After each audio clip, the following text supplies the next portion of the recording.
You know, we've climbed Everest, the tallest peak on Earth, literally thousands of times.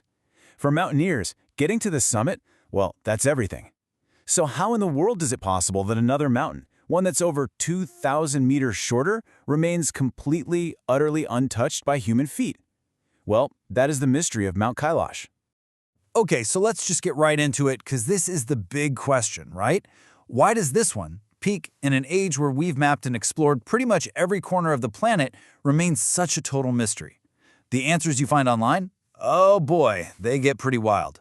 So one of the most popular theories you'll hear is that time itself gets warped near the summit.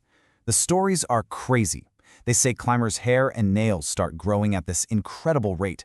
We're talking 2 weeks of growth in just 12 hours. Then you've got this other idea, all about its shape. Its four faces are so perfectly aligned to the cardinal directions, north, south, east, west, that some people are convinced it just can't be natural. They think it has to be a giant man-made pyramid built by some lost advanced civilization. And maybe the most chilling claim of all, that there's some kind of unseen energy field, a supernatural force that actively pushes people away. Anyone who tries to climb gets hit with sudden illness, total disorientation, or these violent freak storms that appear out of nowhere. And this really just puts the whole paradox into perspective. At just over 6,600 meters, Kailash is way shorter than the giants of the Himalayas. I mean, look at it next to Everest. On paper, it should be a tough climb, for sure, but totally manageable. And yet, it's never been conquered, while Everest gets hundreds of climbers reaching the top every single year. So, what is really going on here? To really get Kailash, you have to understand that it's so much more than just a mountain. For over 1 billion people, across 4 different major religions, this is the most sacred place on the entire planet. For Hindus, it's the home of Lord Shiva. For Buddhists, the deity Chakrasamvara lives there. For Jains, it's where their first great leader reached enlightenment. And for followers of Bone, it's literally the axis connecting heaven and earth. All right, let's start busting some of these myths. That whole time dilation theory? There is absolutely zero scientific evidence for it. None. No weird magnetic fields have ever been detected, no gravitational anomalies, nothing. Turns out all of those claims can be traced back to a single Russian writer who was, well, let's just say he was known for his rather fantastical and totally unproven theories.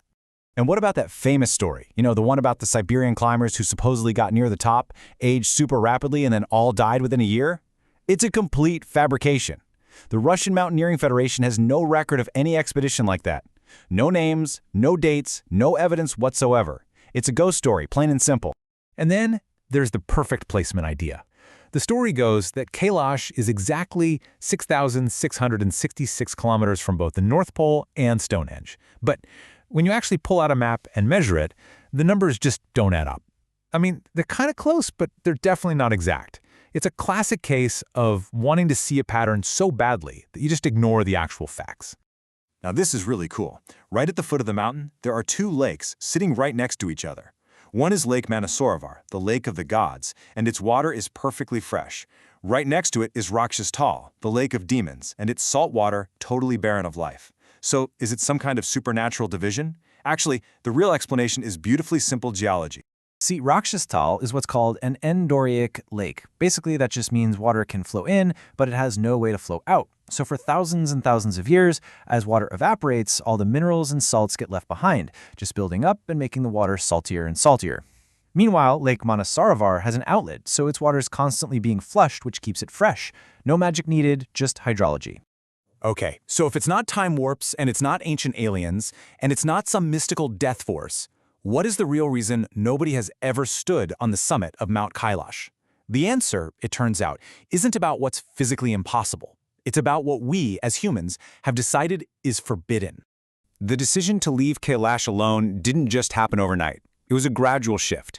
You know, early on in the 1920s, climbers just said it was too difficult. But the real turning point was in 1985. The greatest mountaineer in the world, Reinhold Messner, was actually given a permit to climb it, and he said no. Then, in 2001, a Spanish team got a permit, and the international outcry from climbers and religious groups was so massive that it was pulled. And right after that, the Chinese government just banned all climbing on Kailash, for good. And when Messner, the guy who first climbed Everest without supplemental oxygen, was making his choice, other climbers basically told him this: To climb Kailash wouldn't be a triumph. It would be like conquering a cathedral. It would be like trampling on the very faith of millions of people. He listened, and he chose respect over conquest. And that is why this number remains absolute. 0. Not a single verified official summit in all of recorded history. Not because it's impossible to climb, but because the global community, led by the climbers themselves, decided that it shouldn't be done. You know, in an age where humanity has planted flags pretty much everywhere, from the deepest parts of the ocean to the surface of the moon, this is the real miracle of Kailash. The big mystery isn't some invisible force field. The mystery is human restraint. It's our collective agreement that some things in this world just aren't meant for us to conquer. They're meant for us to revere. So maybe, just maybe, we've been asking the wrong question this whole time. The true wonder of this unclimbed mountain isn't about the physical barriers that might stop us. It's about the ethical and spiritual lines we ourselves have chosen to draw in the snow.